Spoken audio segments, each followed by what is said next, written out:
Yeah, because 10 a.m. yeah, because all you guys has those two big girls. Yeah. Yeah.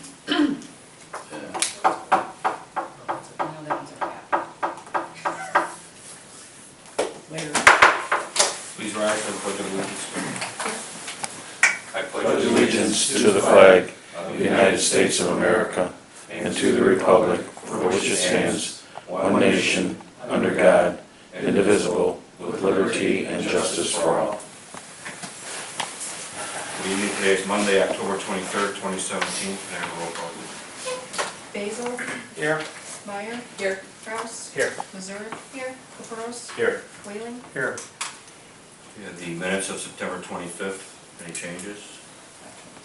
Did I say after? There's two of them. And October? Yeah. What was the other date? September 25th and October 10th. Thank you.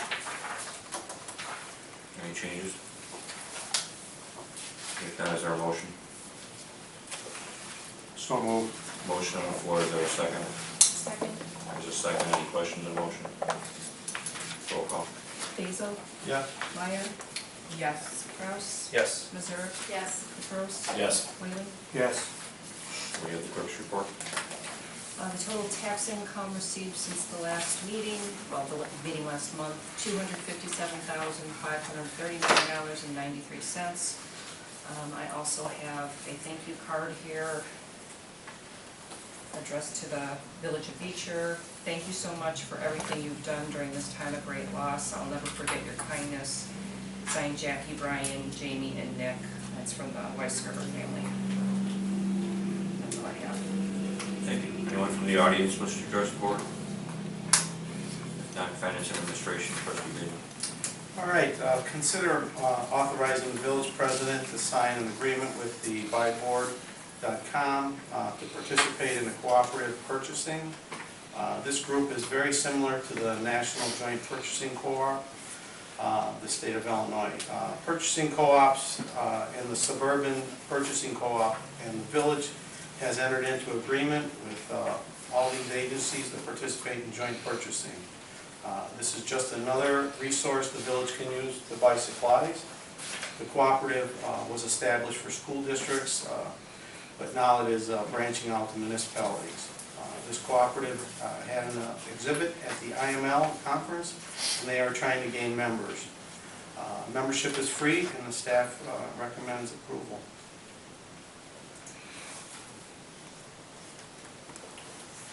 So I'd like to make a motion authorizing the village president to sign an agreement with buyboard.com to participate in cooperative purchasing. Motion on the floor, is there a second? Second. There is a second to the motion. Any questions? There's no minimums for any of this, right? There's no monthly fee. I went on. No, there's no fees, but you might have a minimum on purchasing. You might not be able to order just one package of Post-it notes. You might have to order. I meant like, is there a minimum we have to maintain to stay with this? Okay. Is there free shipping as well, or is shipping? Because I know with other. It would depend on what they negotiate, because they negotiate for. Yeah, usually there is a shipping charge. Right now, we're ordering most of our stuff on a warehouse direct through the South Suburban Purchasing Cooperative, and they do charge shipping, if I recall. They don't, well, we'll compare prices for us to that. It's just something that the Illinois Municipal League Convention was pushing as another option. Any other questions? Roll call. Whaling? Yes. Caprows? Yes. Missouri? Yes. Kraus? Yes. Meyer? Yes. Basil? Yes.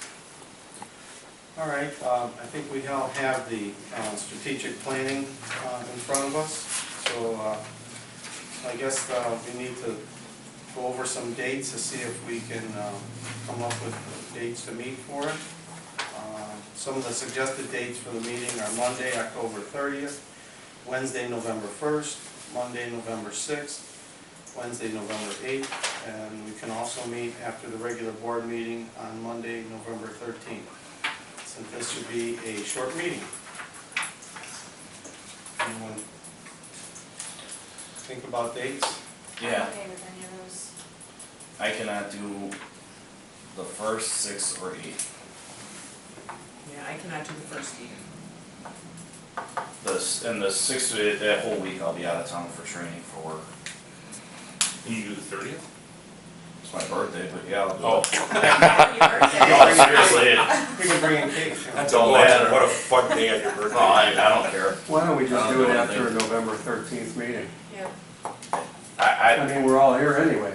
Yeah, that was gonna be my. Fair enough. Well, That what was we gonna be need, my suggestion, or just do a Saturday and then you're not pushed on time. Yeah. If it takes you 3 hours, it takes you 3 hours. If it takes you 4, it takes you 4. If it takes you 1, it takes you 1. how many hours do you think, Bob? Last time we did Originally, you this, said 2 days. last time we did this in 2 evenings. Yeah, you did it Some in 2 topics are evenings. real quick, others you get bogged down. It You depends did it on. in 2 evenings and it was a good couple hours each one. And that's what we did was we did it on a Monday.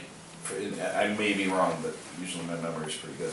I think we did it on a Monday after a board meeting like that, and then we followed it up the very next day. Didn't we come I right think back you're right. on a Tuesday night and finished it up? And I have no problem doing the 13th after the regular board meeting, that should be a quick one, although we're awarding bids on the sewer plant that night. Yeah. But that's a no-brainer, engineer recommends it, you go. There Well, we might be get some started. deductions. We You can know, get started and see and see where we're at. I know we're going into the holidays, my goal would be to get this done before then. Should we plan on just scheduling the very next day Follow up just in also, case? the 14th? I'm good with the 14th. And just go boom, boom, 2 days in a row, and if you get out of here on the 13th, see you later, we don't need to meet on the 14th. And then, if you need it, it's there, I mean, no sense in staying there till midnight or anything. 2 days in a row are sometimes tough for me because pushing off appointments and different things like that. But that's just me. Well, I don't know what your schedules are, but we could do the 13th, and then you could do Saturday morning, the 18th of November if you wanted. I'm out of town. How about the 21st of November? I'm out of town. Oh, That's boy. right, so thanks. I guess 13th and 14th, then, I don't know. Yeah, that's good. It's okay. Would that work, Scott, if you had to do it? Yeah, we'll make it work. All right, and the earliest anyone can get here is 7 o'clock, we couldn't go 6:30 like on the 14th? I can get here by 6:30. I don't know about anybody else, but 6:30 is doable for me. All right, so we'll do the 13th after regular meeting. We'll start on the 14th at 6:30. That'll work. Okay, that's my report. Public buildings. 13th. Got it. Public Okay. buildings, properties, parks and recreation. Todd and myself met last week. Seems like these weeks just come together, but we located a location and we measured it out. We're gonna look at a couple different options, you know, and try to get some prices. And I think that's what the different Lions Club or, you know, whoever's gonna contribute, I think that's what they're looking for as far as some type of dollar amount. So that's where we're at right now. Yeah. What location are you thinking of? We're looking right behind the T-ball field. That would be kind of the central location. And one thing that was discussed is even if they're over on the grade school, they could also use that facility. But I think that'll give us plenty of room for expansion if we want to go.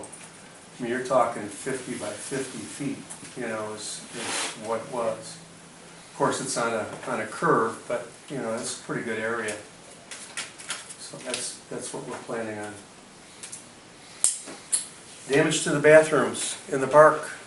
Yeah, the kid kicked in the vents. The police arrested him.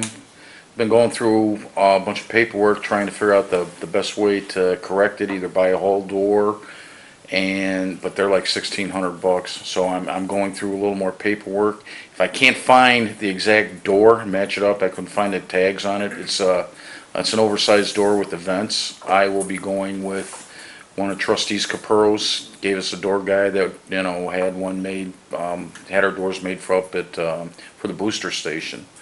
So it's going to be whatever, probably around $500. Lieutenant Emerson here, do you want to comment on it? 2 juveniles were arrested.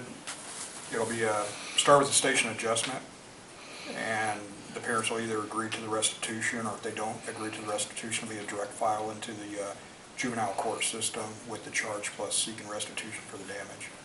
So we're kind of waiting on the cost of the replacement door or the repair before we meet with the juveniles for the station adjustment and go from there. What was the slab itself damaged, or is it just No, the vent? it's, You're talking about the entrance door? right, Yeah. to the bathroom, on the Back men's side. side, yeah. He kicked it all the way in. Now, was the restroom locked at the time? No, So it was open? Now, yeah. those typically just got like bolts. Well, that suck there's a them frame together. on the You put one outside, side, you yeah. put one frame in, another frame in, and Mhm. you draw it in, and it sucks and you tighten Right. it together. So you should probably be able to just buy a vent like that. I just have to measure it up, or I could do something in-house, like I Yeah, said. with those steel doors, yeah, if you call that company out of Tinley. Yeah. J&O. Yeah, no, he'll take, I'm sure they'll, even if they had to make one, I mean, because if we go and make them buy, you know, a $1,500 door, I'm not sure we had that discussion No, they'll today. have- they'll It's have kind of just the vents. ridiculous. It'll be fine.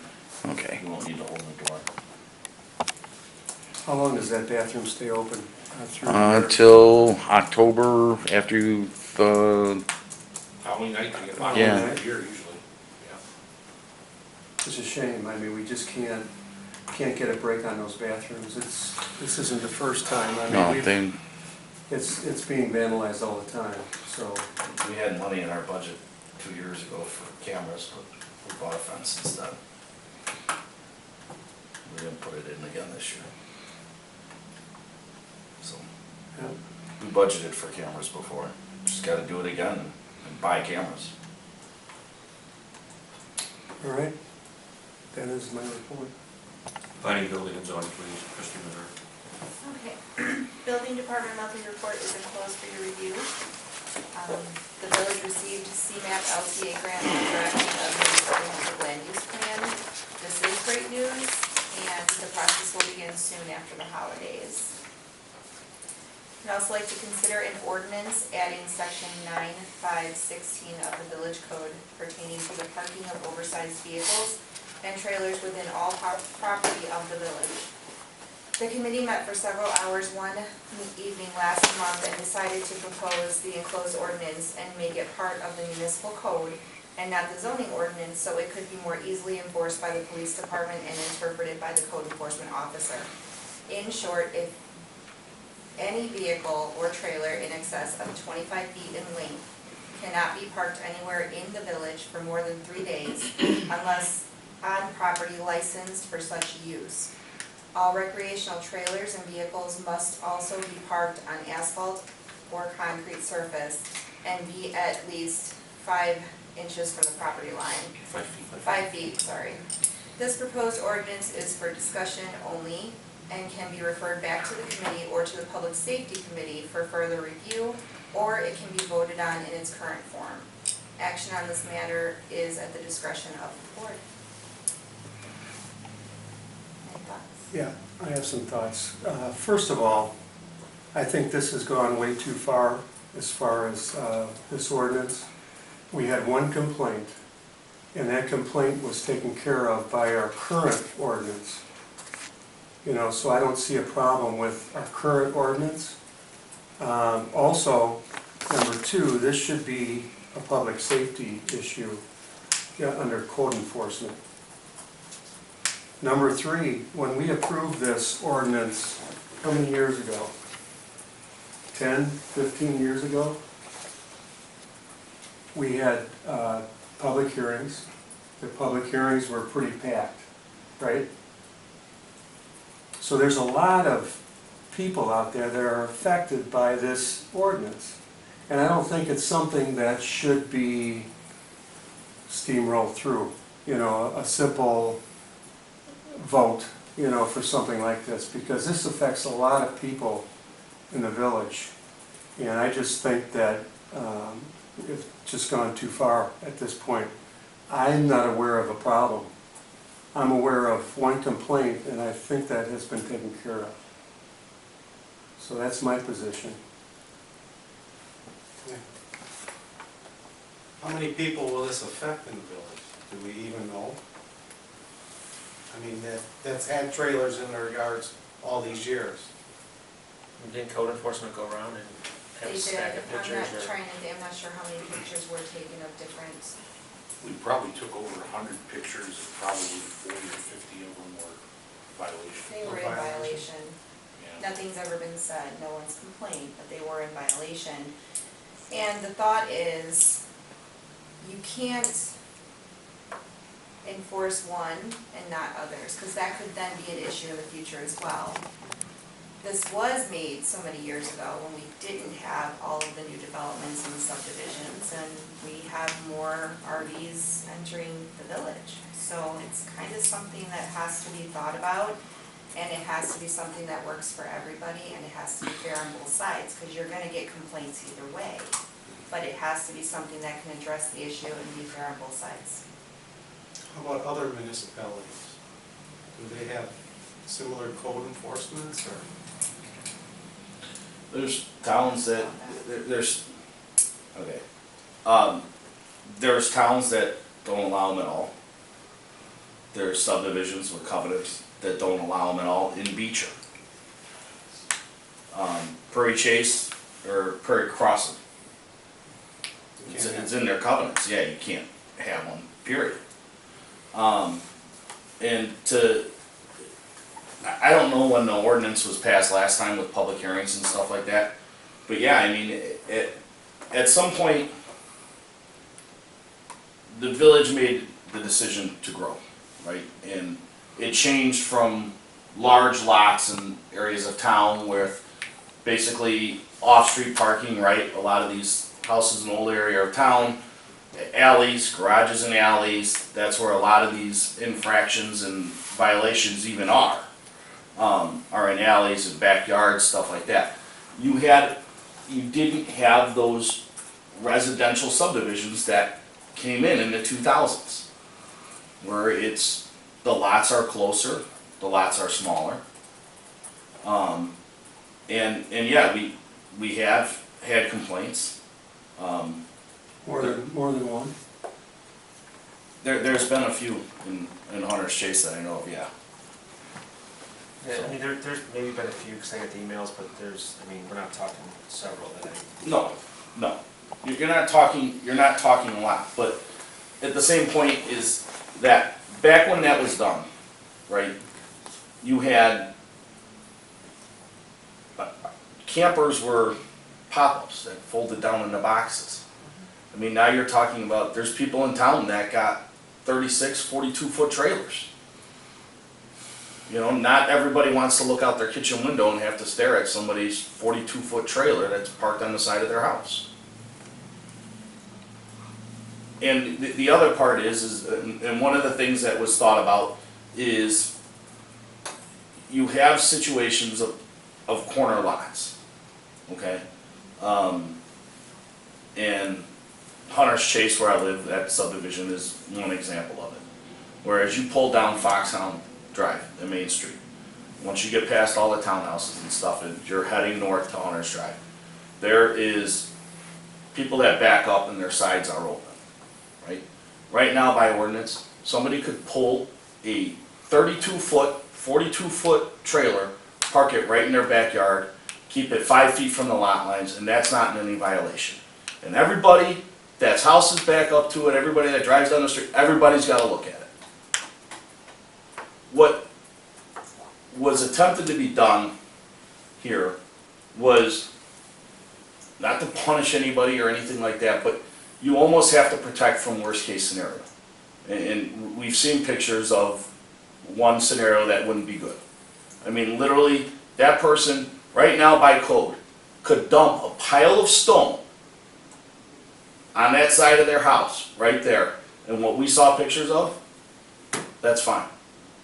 Because by our ordinance, stone is an impervious surface, even though impervious means not able to penetrate. But by ordinance, stone is acceptable. So that person could literally go, what we saw pictures of, buy however many yards of stone, dump it right where that trailer is parked, and park their trailer there year-round.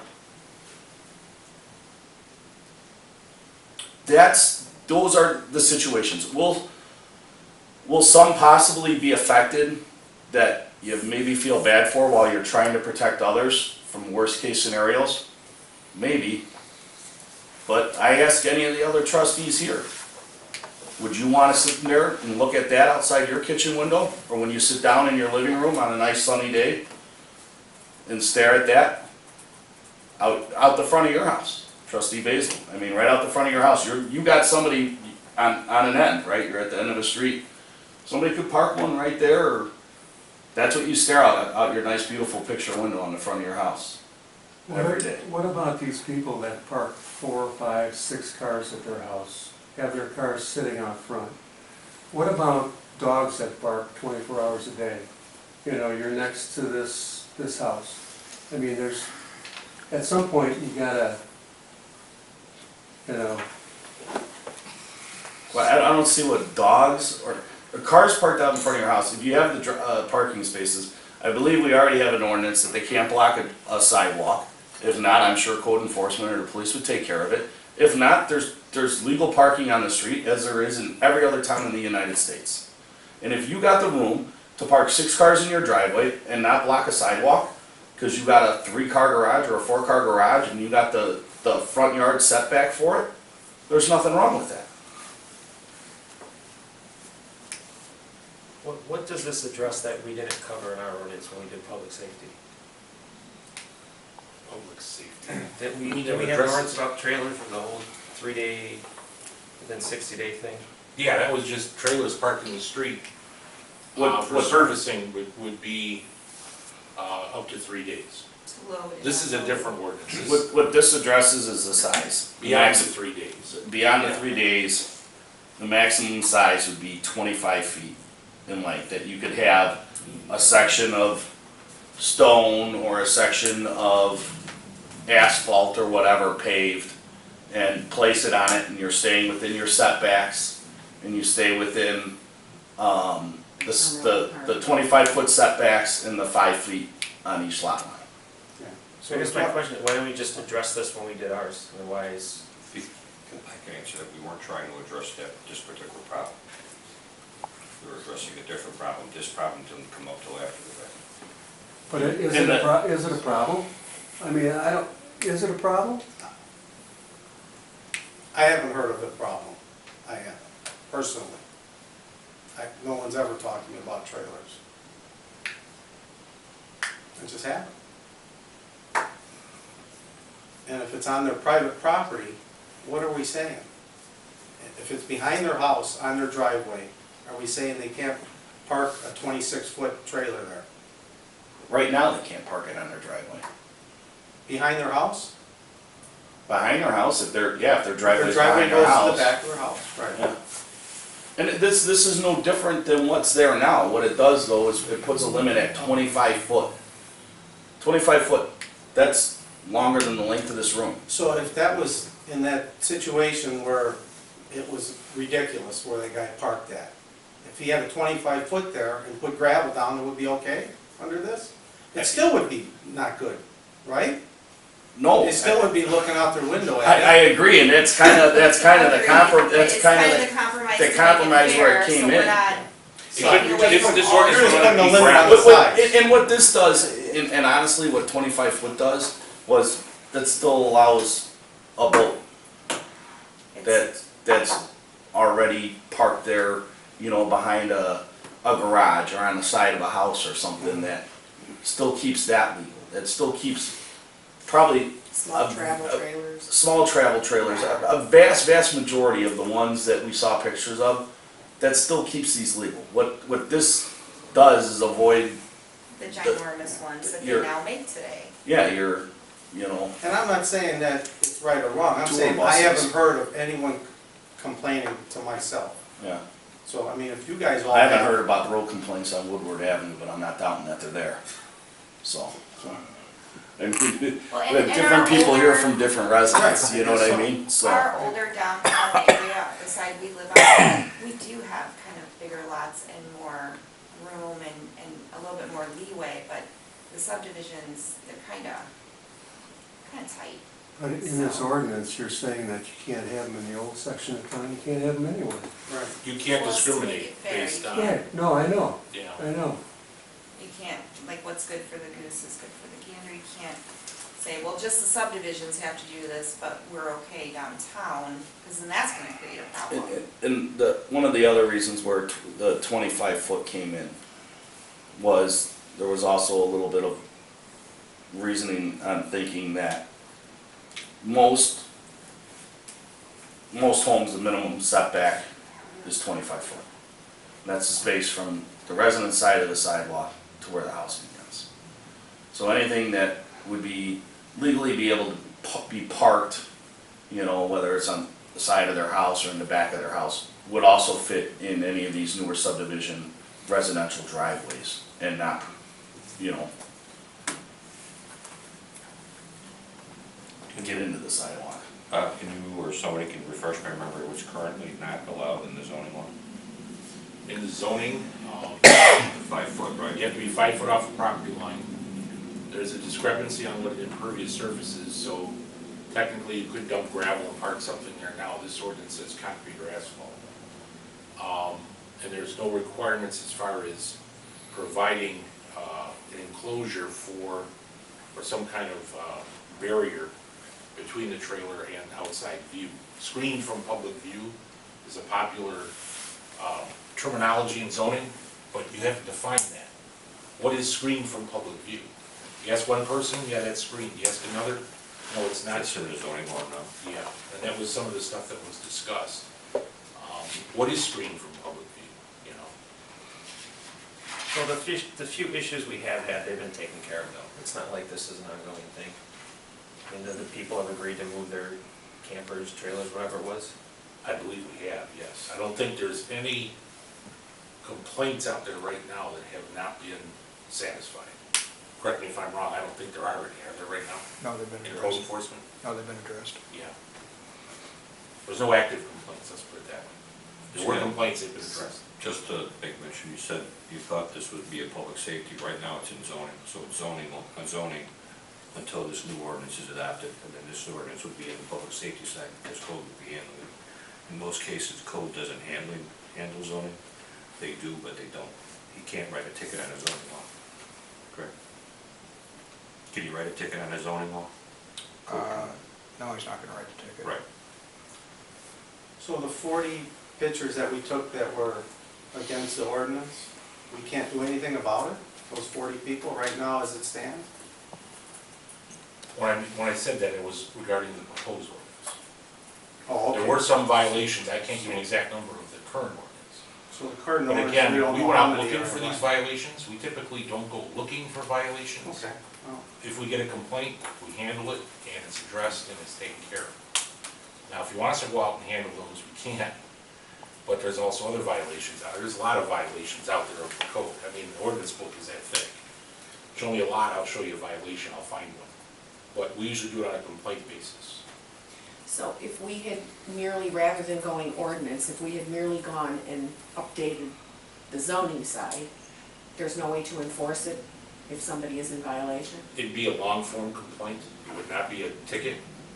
Also, the ordinance would be subject to public hearings. Whereas if you put it in the municipal code, it doesn't require public hearing. If you change the zoning ordinance, it has to go to the PZC. PZC reviews it, makes a recommended ordinance, there's a hearing, and it comes back to you guys for a vote, similar to the solar farm and the other things that we've done here in the last year. If you look at it this way, he's the zoning administrator. Code goes out, code does handle it, but when it gets down to the nitty gritty, he's the Correct. zoning administrator. So you could mirror the zoning law and just mirror it in the, Zoning ordinance, or not in the zoning ordinance. in a municipal code. In a municipal code, which then makes it a police officer thing, which you can't write the ticket. That's sort of what we did in the 3-hour rule.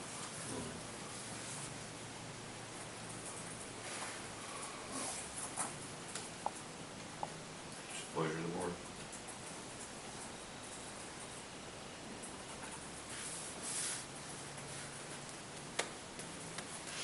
I guess I'll speak up. I mean, if this isn't an issue, I'm okay tabling or delaying it. I mean, if this isn't, I mean, you still have 40 violations, they're not gonna pass this and then go out there and start tagging 40 people. I No, mean, even so when what's this the is point of passed, passing it if we know it's there's gonna 40 be violations out grandfathered there? for a year anyway. We So talked they're just about gonna it, be yeah. remove their stuff tomorrow.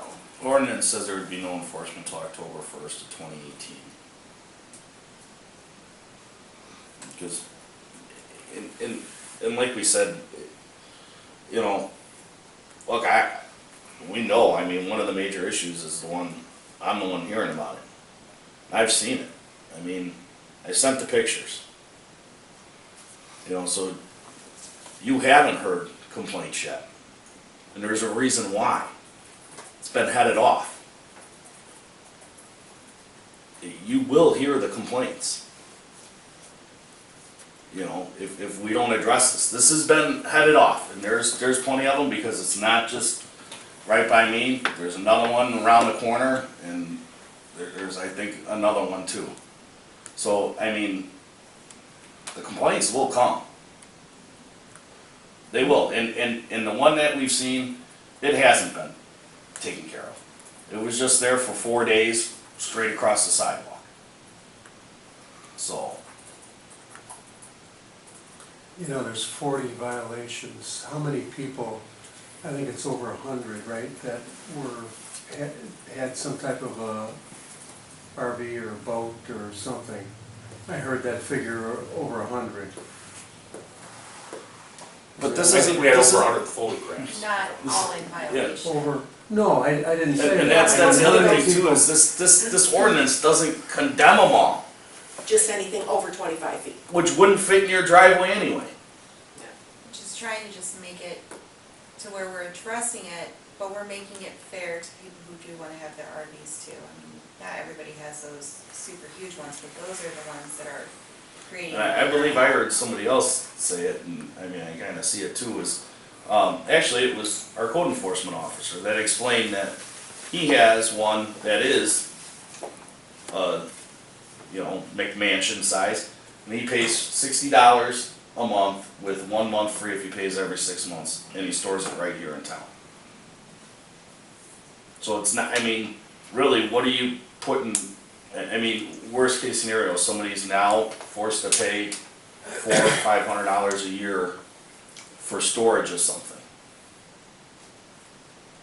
And, I mean, we could figure out the numbers, but go back on those pictures and actually go and measure most of these. 99% of these aren't affected.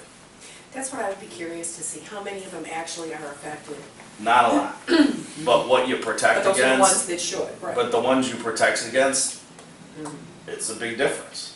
What we would do, and there's violations out there with this ordinance, don't get me wrong, there are. We would go out between now and October 1 of 18 and try to get compliance with the new ordinance before we start writing tickets on October 1 of 18. So they would have 9 months of warning that we're coming. And they would have time to make reasonable accommodations for their concern. Do I have an exact number? No. I think it's more than a few. I just remember the trailers that I saw pictured on vacant lots where a guy was housing a trailer to mow adjacent vacant properties in the subdivision. That trailer's gotta go. Under this ordinance, gotta go.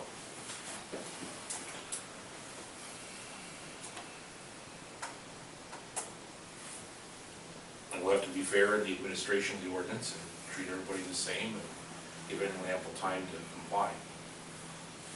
And anything that is over 25 feet is still welcome in the village for the 3 days on the street or 3 days in the driveway if it fits.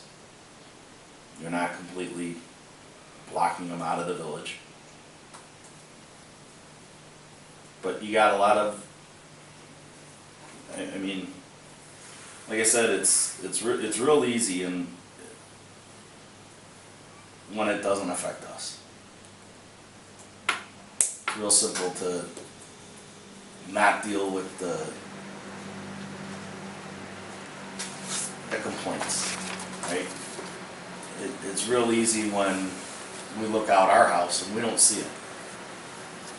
We gotta put ourselves in other people's shoes. I mean, the pictures we saw, is there one trustee that would wanna sit there and look at that out their window? Year round. The thing of it is it was taken care of. Scott, no, that's not the point, my question, because it was moved for now because it wasn't on that surface. My question I is, think there's honestly, setback. I Scott, think there's there's honestly on the pictures that you've seen, would you want us to look out your window and see that every day? If it's whatever the ordinance says, yes. You know? I guess my hangup is, I don't wanna look at a 25-foot trailer or a 35-foot trailer. So, but then we're saying, if we, so less than 25, then say no, we can have anything, and I think that's wrong too. I understand what Well, you're the saying. thing is, I mean, I got two corner lots across from me. I mean, I really don't wanna look at a trailer, and I've, walked around the neighborhood, and I've seen some out there. I mean, I don't wanna look at a 24-foot one or a 35-foot one, so I mean. Can I make a suggestion? Although I like the idea, if this were to pass tonight, that we don't take any enforcement action except trying to get them to comply until, what is it, October 2018, November 2018? Yeah. What if we enforce the current ordinance that we have up until in and around that date, and then we readdress it at that particular point in time and see if anything else has resurfaced or anything like that? And if that particular point in time you think that this should be passed between now and then, with enforcing our current ordinance, is that acceptable?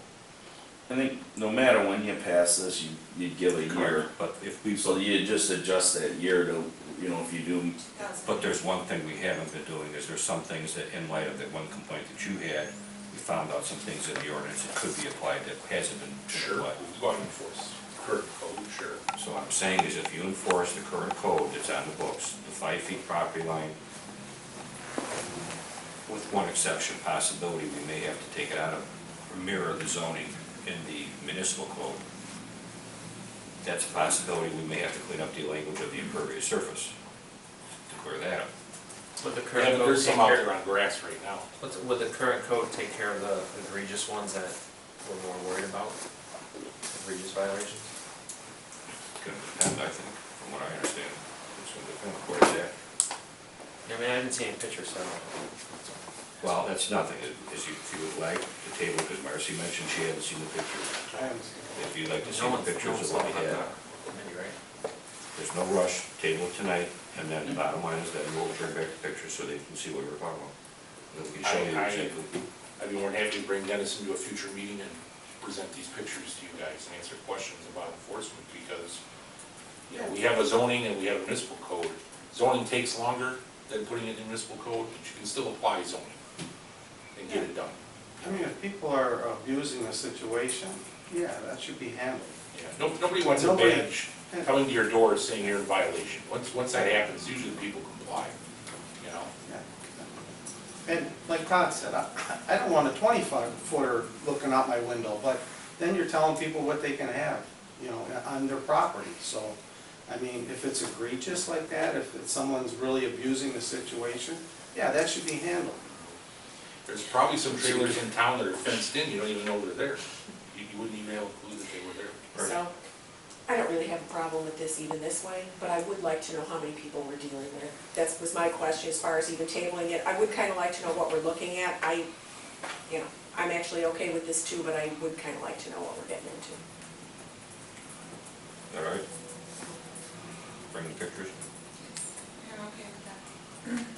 Okay. All right, I guess that ends my report then. Public safety, trustee Clark.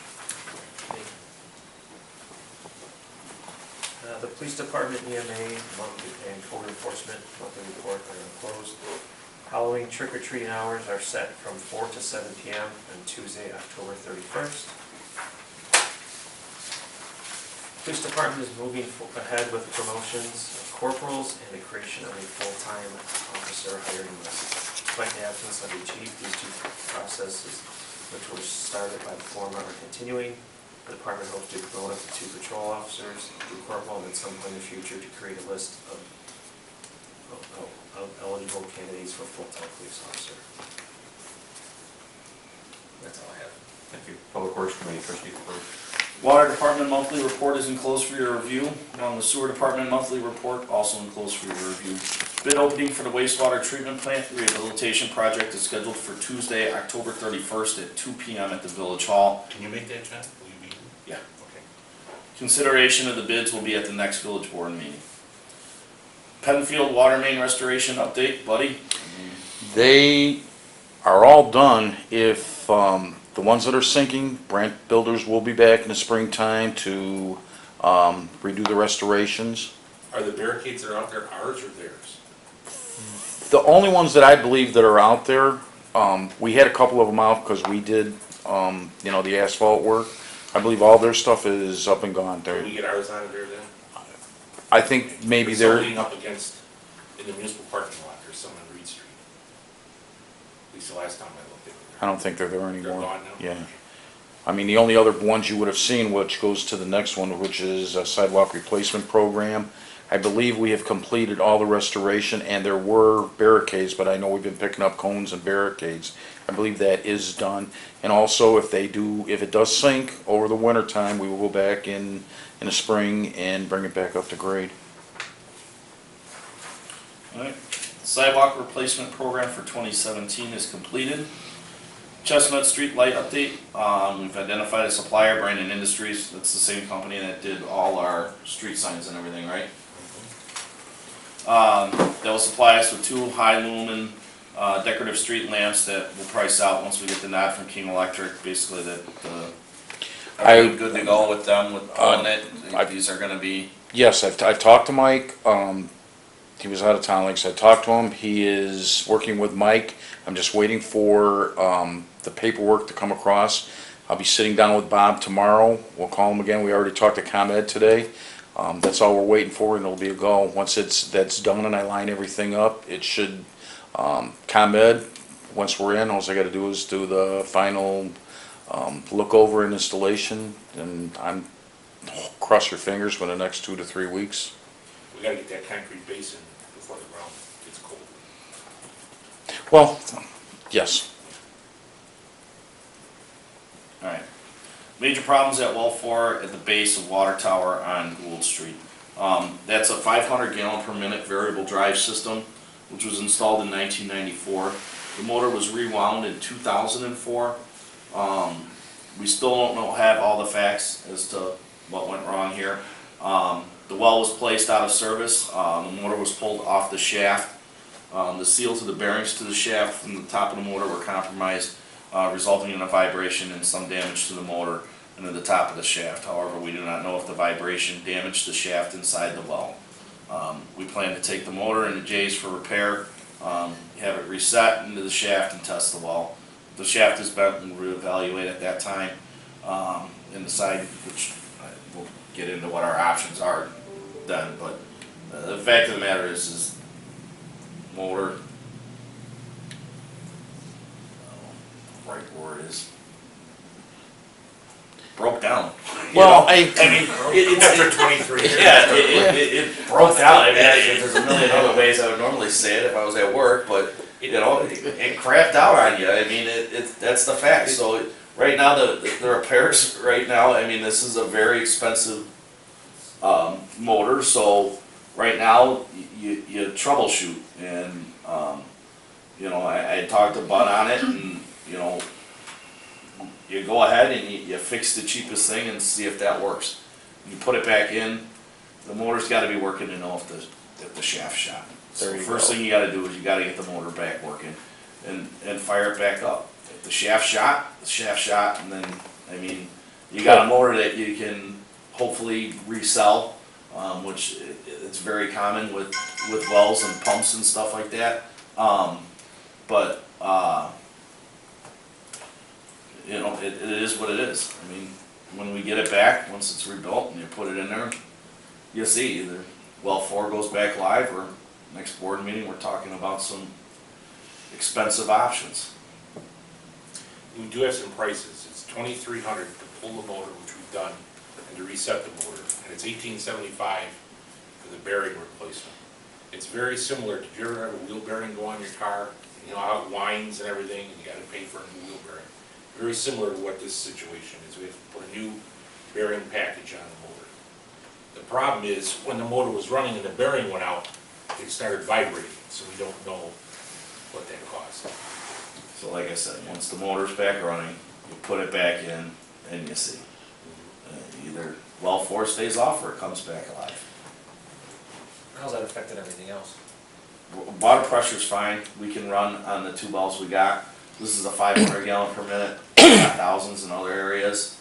We got plenty of pressure, no one should have even We're still, known that it was off. right, basically what we did, and it's not the first time, you know, we took, they called me on the phone, I had them shut everything down on well 4.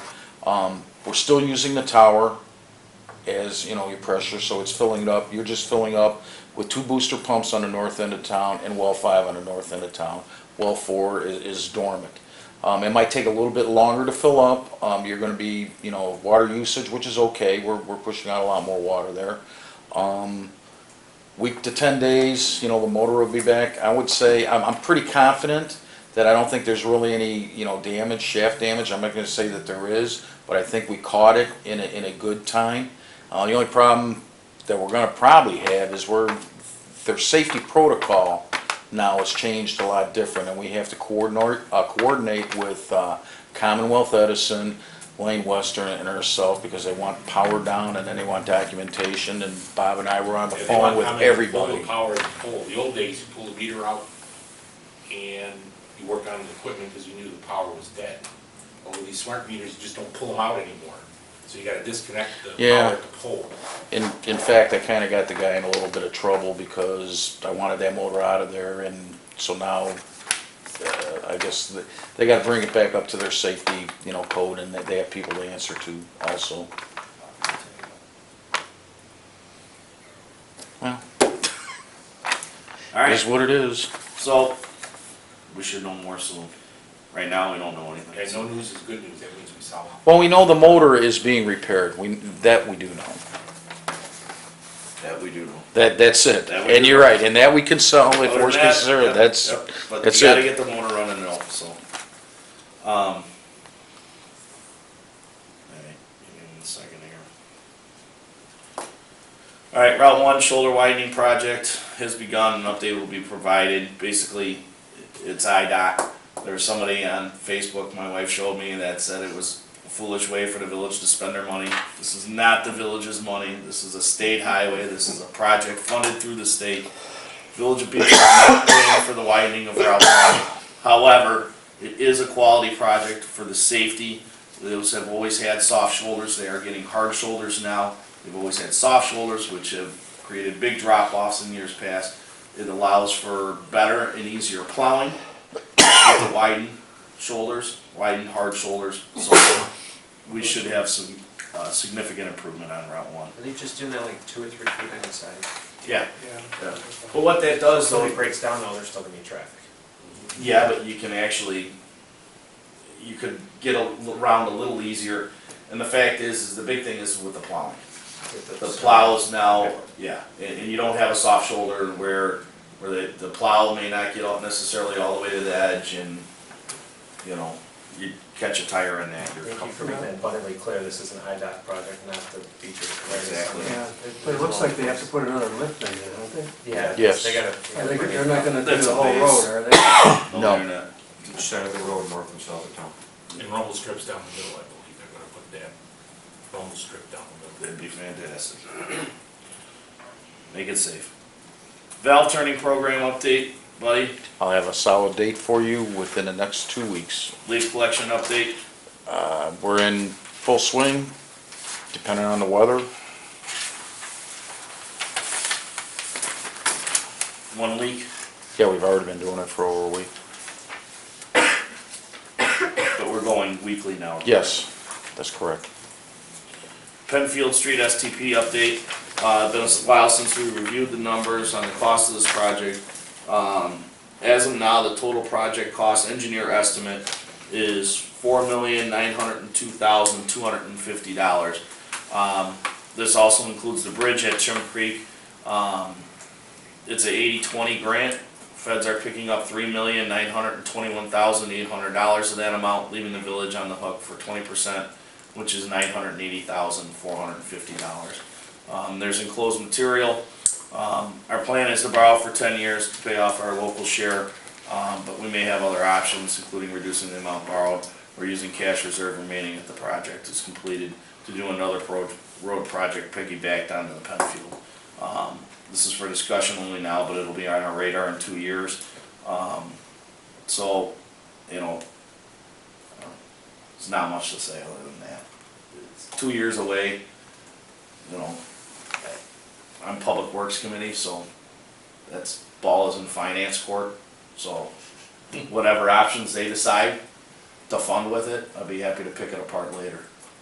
So, give my I'll input. say, I've been toying with using MFT money for that loan repayment. You know, That way it frees up your infrastructure money for your. we got plenty of 5-year financial plans to look at, where we'll be discussing it. We got budgets that we can discuss that. You got all kinds of things coming off the books by then.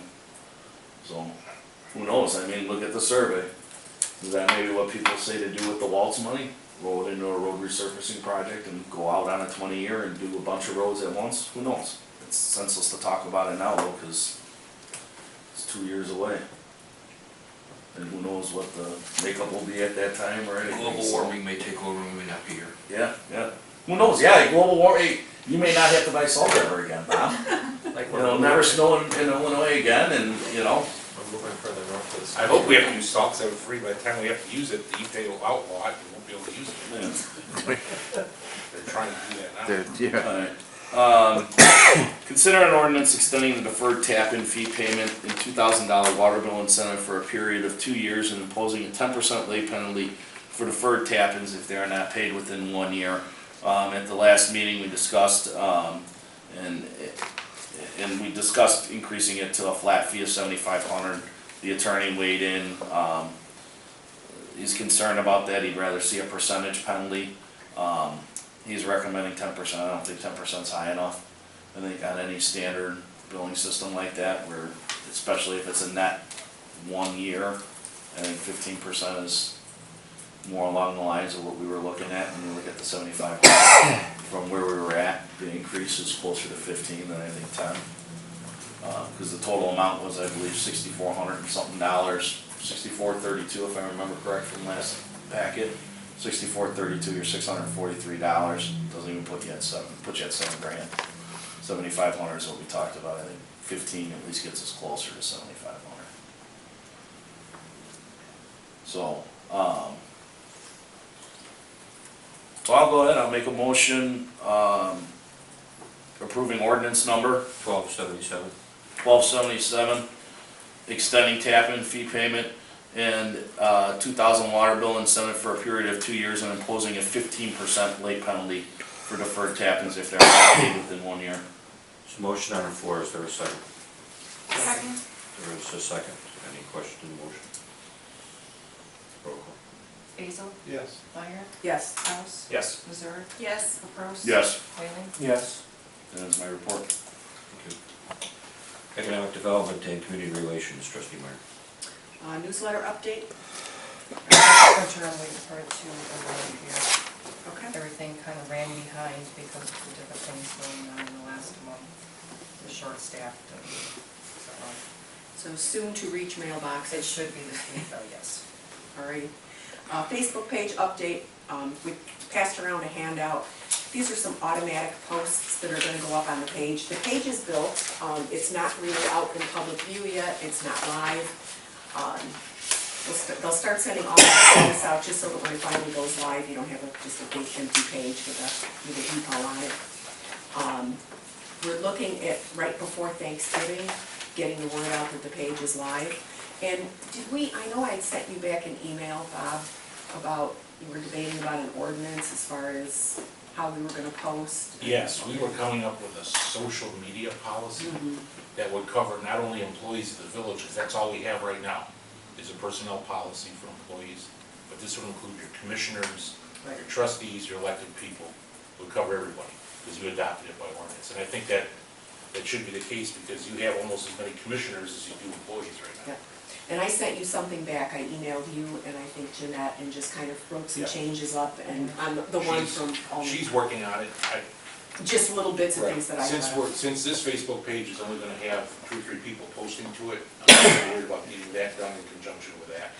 But by this spring, we should get the social media. Well, ordinance and one in of the place. issues, we have another meeting coming up Wednesday, but one of the issues that he brought up at COC is you want to make sure you have a policy in place, because you don't want a scenario where somebody from the public comments and you get, John makes comment, Stacy makes comment, Todd does, as themselves, and now you're violating an Open Meetings Act if you get 3 trustees that are commenting on a post. So that sort of thing, they says you have to be careful of, to write something up so that trustees are staying off the page, commissioners are staying off the page. You don't want to have your plan commission people getting on there and kind of spilling the beans about things that are going on in plan commission. So that was their suggestion as to why you want to get something in place. Alrighty, but like I said, we're looking at hopefully the week before Thanksgiving, getting out onto the other Facebook pages and posting the link and letting everybody know it's out there. But at that point in time, there will be some postings on it, so it doesn't just look like it. Yeah, these are just general postings to keep Right. the page active. You know, there's always gonna be things coming up, whether we end up having snow, whether we have a water main break that we wanna put out there. You know, special events will just be a timely thing like the Nixle is, and we'll put them out the same as Nixle, you know. Anything goes on Nixle, I think we'll put on the Facebook page too, but these are just the canned stuff so that we always have scheduled posts, we can post them. We can put them in what's called Hootsuite today for something we wanna post in January. And it will just go out at the date and time that we tell it to, so we don't have to constantly be doing it every single day. Now, I got a question. So when somebody goes on like one of those other pages, right, and they do one of their rants, if they tag Village of Beecher, will it automatically go to our newsfeed?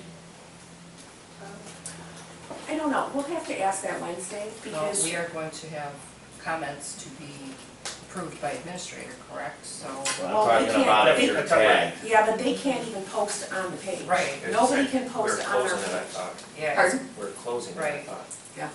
Nobody can post on our page. I think they can do They can a comment. connection so that you could click and go over to the page, but their comments aren't gonna show up on our page. So We'll if double they tag us in something, They really can't, I don't know if they can even tag, I don't know if you can tag an individual, but I don't know if you can I don't know if tag you a can tag a page. page, Yeah. yeah, I haven't tried that, even to try to tag like one of those resident I'm just thinking pages. about it, cause like, I mean, like, Right, Yeah, my we- wife goes, oh, did you see the pictures from Old Mill Soccer? I go, no. She goes, well, they're here. I said, well, she didn't post it. She goes, yeah, but so-and-so They posted tagged it you. and they tagged her, so I right, can so it see shows it. up 'cause, on your yeah. feed, yeah. I So, think we'll be approving all of those things before they can go up anyways. Well, yeah, and they're not allowed to post, period, so we can ask him Yeah. on Wednesday what happens in that scenario, but I Those- don't think it's possible for that. I think because of the forum, it's gonna be a closed forum, that's probably not a closed forum where you're allowed to do that. I don't think ours will, I think ours is gonna be much more controlled than that. They can only post comments under something we have already posted. You know, if George had an issue and he wanted to put something up and complain that the village isn't doing a good job on widening Route 1. I think You know, that should be the first post that we I have know. nothing to do with it, thank the state for Well, their hard work. yes, exactly. But, you know, you wouldn't be able to put that up on our page. You couldn't go on our page and post anything. It's, you know, you're not able to. There's no place for you to post. Now, if we put a posting up about Route 1, somebody could put a comment underneath saying, oh, how come you guys didn't do this sooner or something, but nobody can post on our page except us, except the Village of Beecher and whoever the admins are. Yeah. Because we have the original But we'll ask that post. question, because Yeah, I am okay. kind of curious.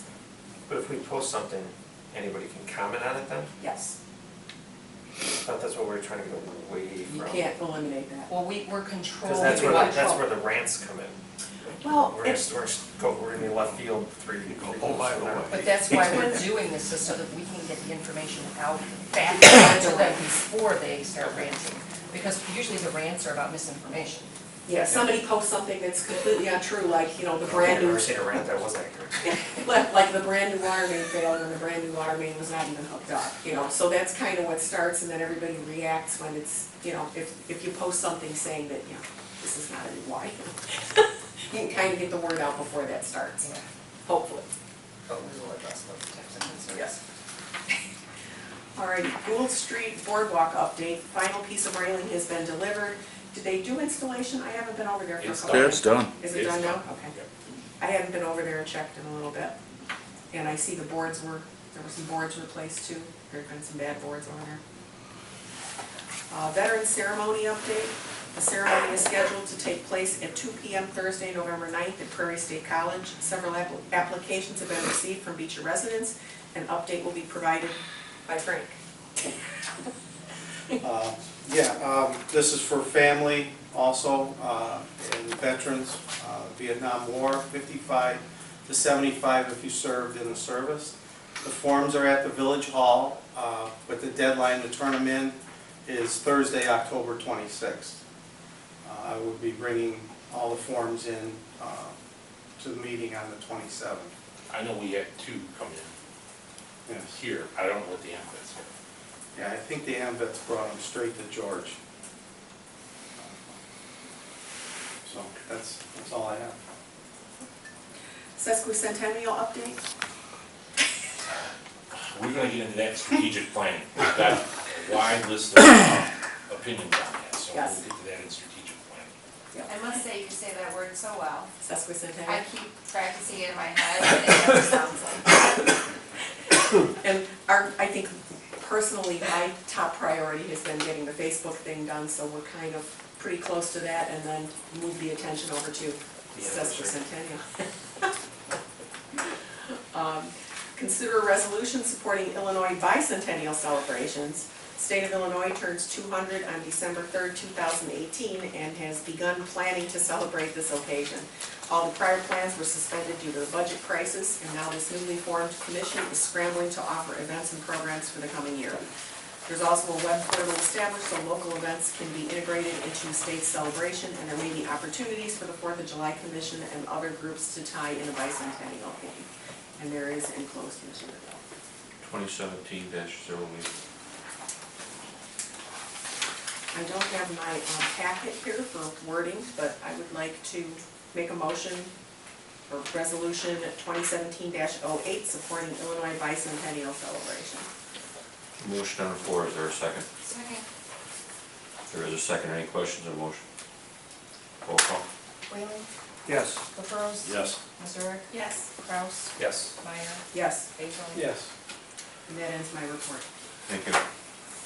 Okay, in your packet, which there was over 100 pages which refer to this, you should have had the advertisement that we are considering to send out for a new police chief, the job description, the 3 proposals from the 3 companies which range anywhere from $5,000 to $28,000, and a salary survey, I think that was sent out. Tonight you have in front of you is the timeline and the suggestions of how we proceed from here.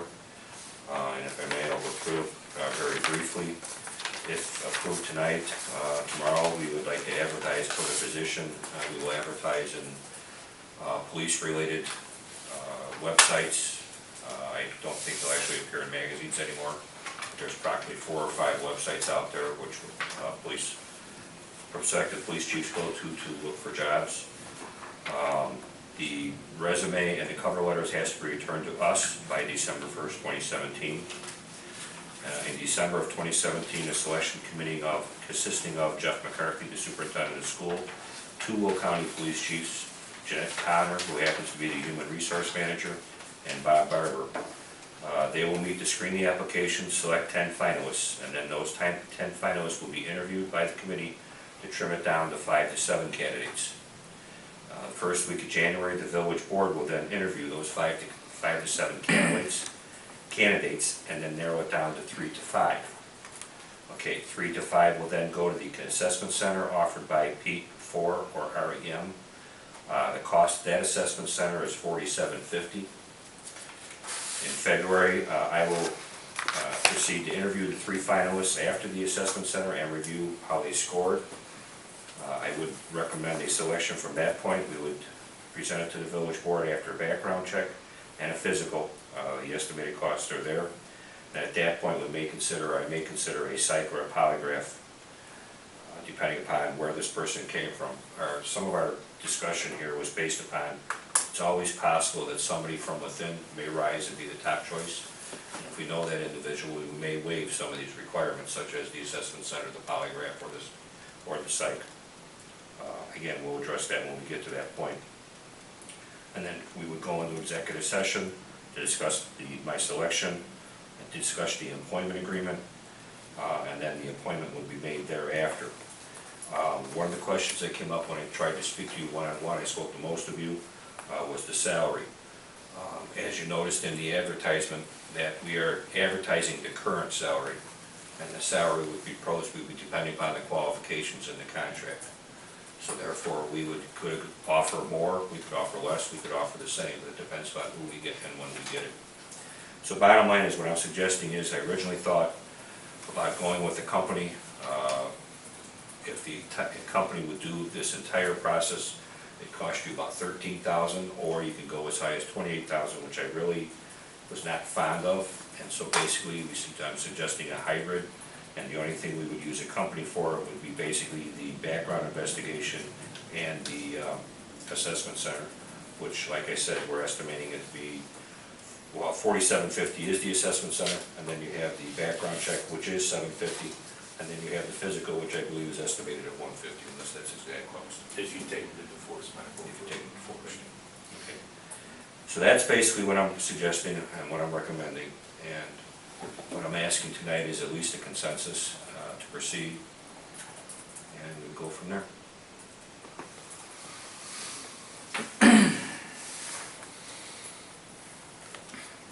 If there's no comments, I'll take it a consensus. If we have somebody that's internal that wants this, why are we going through all this?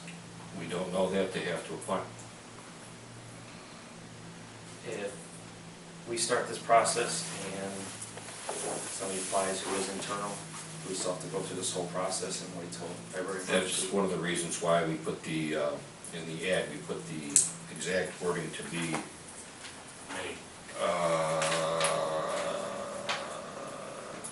as a condition of employment, successful candidates may be required to pass a thorough background investigation, psychological polygraph testing, physical exam, and assessment center. If someone internally does apply, and after they go through all the applications and it does rise to the top, we can waive all those and we would not be spending any money whatsoever. What do you thought of that? It's very possible the village board would interview these. Is it 10 to narrow it to 5, if I remember right? 5 to 7. You guys might all agree, hey, this is our chosen guy, we don't care what the assessment's gonna say. Let's recommend to the mayor that this guy be the one. That could happen. To answer your internal question. I got a couple questions. The selection committee. Who's the two Will County police chiefs? Haven't decided yet. So I find it kind of hard to say yes to someone if I don't know who they are. I don't need you to say yes, it's my choice. I'm asking for a consensus Okay. of the process. Okay. And then I'll say it too, because it's not my choice anyway, so I don't get a say, but I don't see why the school superintendent has anything to do with our chief of police selection. Who would you suggest then to be on the selection committee? The school superintendent has lived in this community for a year and a half. To answer my question, who would you suggest? I'm listening. I don't know. It's not my decision. Okay. Any other questions or comments?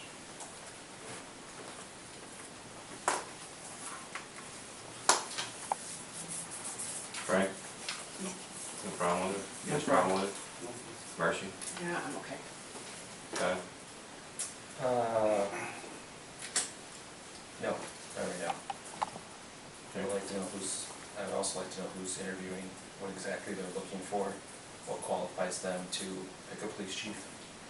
But like you said, that's not Well, our my choice. problem is, when I had a conversation with you, you had a problem with the company doing the interview. No, I said I didn't know enough information about the company to make an informed decision. That was what I said. I'll give you a couple examples of individuals I knew that would look very good on paper that might not fit. I said that the company does it, they look at raw data, raw numbers. The personalized side of it, I think, should be conducted more by someone from the village or the village, because they don't know anything about Beecher. They just know what they see on paper. That's where I'm bringing in Jeanette and Bob. And when I had conversations with everybody else, some of the villages that are doing this right now had suggested the human resource manager, that's Jeanette, that's why we brought him. Bob, I asked him to be a part of it because of that very reason. The two police chiefs would be from Will County, okay, one of which I will admit, and the only reason why I'm not saying is I haven't asked him yet, John. You gotta explain nothing to me, man. It's your appointment. I told you that when we met. I realize that, I'm just trying to explain why I'm not answering the question specifically, is I haven't asked him yet.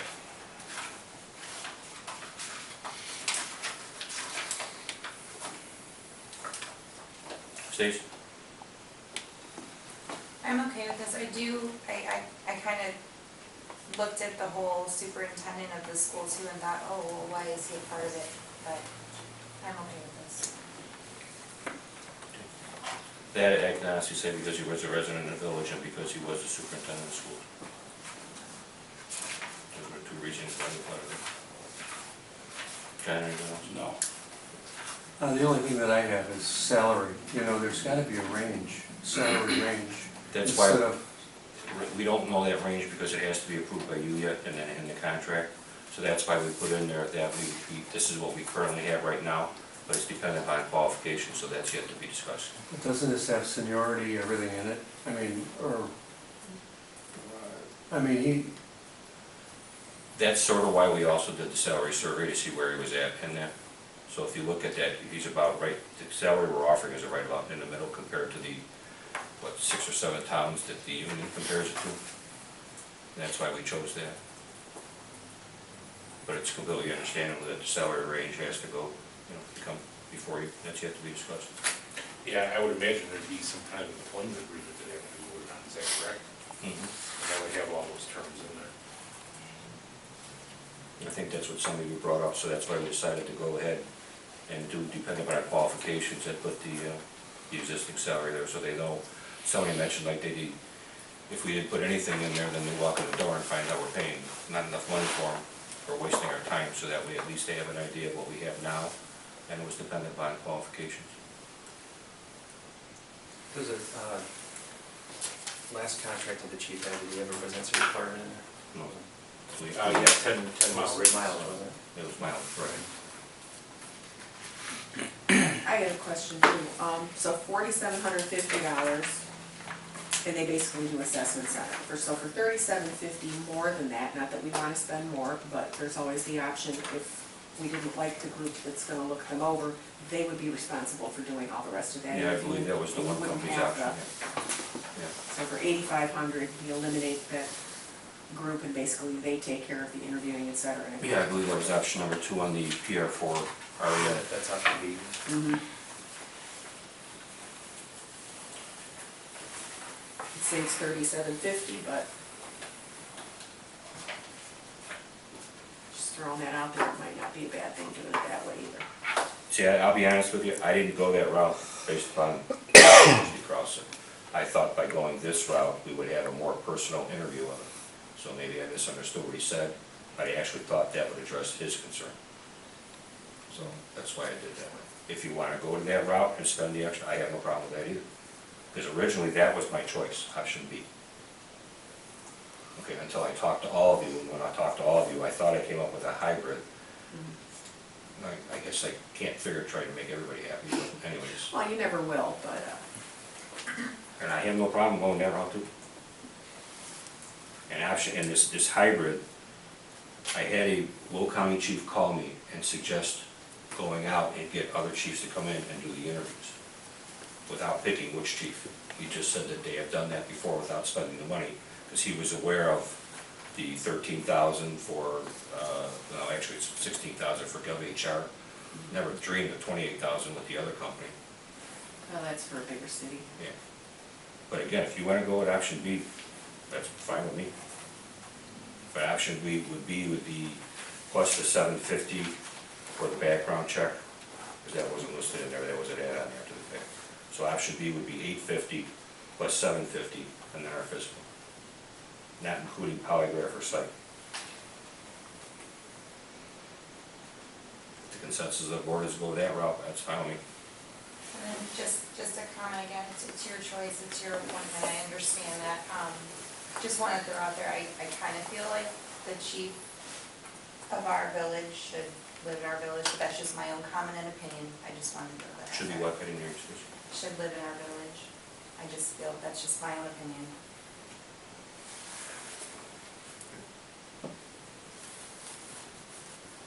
Frank, change your mind, option B? Your choice. Either way is fine with me. We have to approve the spending.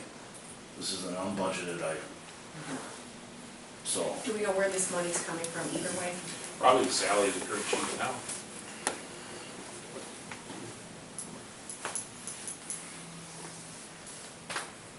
Todd, you'd be happy with B? And what, the one thing I did offer, what I didn't offer tonight, because I didn't, if we were gonna do option B, I had offered that, I would, and I think some of you or most of you have told you that if you were concerned about the company is more than willing to come out and sit down with you and talk to you first. But I can go that route, I was just gonna delay the process. 2 weeks is 2 weeks.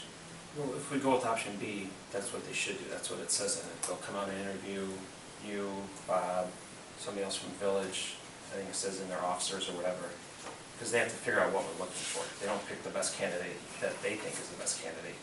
They try to pick the best candidate that we tell them what we're looking for. So that's sort of where I only have the problem with this committee. I mean, how are they in the middle of what we want? I mean, is there a guideline that we're giving them to say, hey, this is, I mean, besides just the announcement, is there something we can give them, or just say, hey, this is, because their best candidate might not be our best candidate. Am I saying that, explaining that correctly? Yeah, you did, you explained it to me, I talked to You're you. talking about the committee with the police chiefs and the superintendent? Yeah, because option B, what the company does, and it says it in there, they'll come out and they interview certain individuals from the village to see what we're looking for. What we're looking for is different than what, if they find a chief from Cree or Chicago or Naperville or York or whatever. So that's what they do, they come out and interview people to see if this group, if we don't give them guidelines, they might say, oh, well, I love this guy. Well, we might interview what people are thinking. I wanted to clarify that what you're talking about, Todd, is actually option A, not option B. There's more cost involved with that, I just wanted to point that out. Option A is 12.5, option B is 8,500, and option C is 4,750. With the background being 750 in either case. I heard option B, and I thought option B did not include that segment, so if you want that, that would be the 12.5 option. Is that their determination of qualifications? Yeah, that's where they go and interview everybody. So with option B, for the 8,500, we would determine the qualifications, we run the ad, and then when the applications come in, that's when the outside company takes over. Yeah, they actually probably submit the apps here, and we just hand them the big envelope, and then they take it home from there. The last time we did this, we had 38 applications back in the mid-90s. Shanahan just went through a process, they're going through it now. They had 38 applications, it's kind of ironic. But the number's about 38. Dan, I'm not so concerned about the companies interviewing us. I think we can address that when we get to your interviews. So I still would recommend to the company that you are involved in the selection process at some point in time. Well, I mean, it's the village board, I'm fine with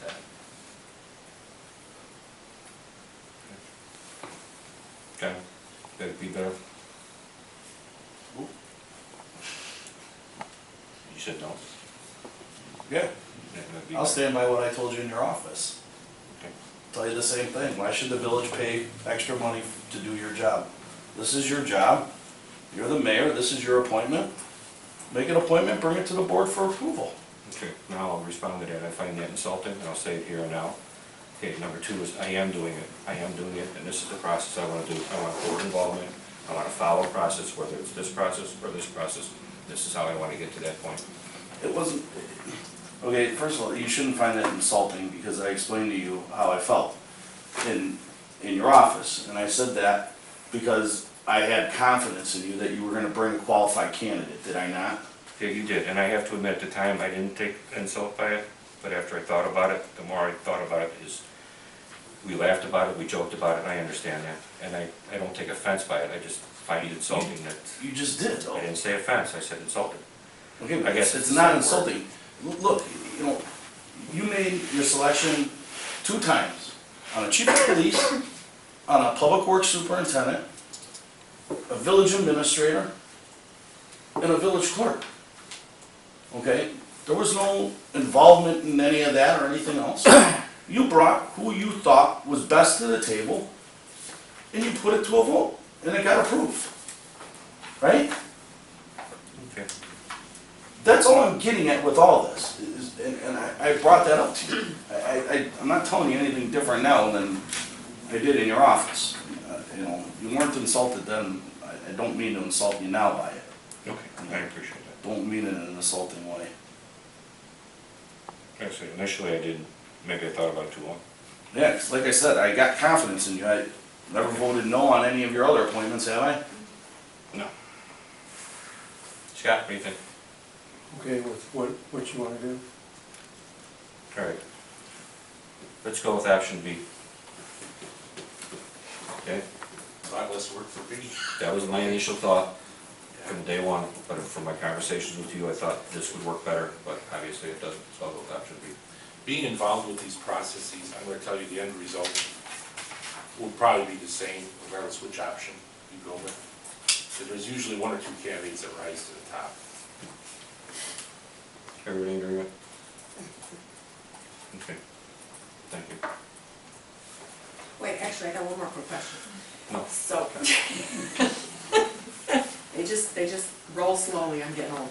So if you take option B and you get an in-house candidate, you're still gonna go through this entire process and pay the $8,500?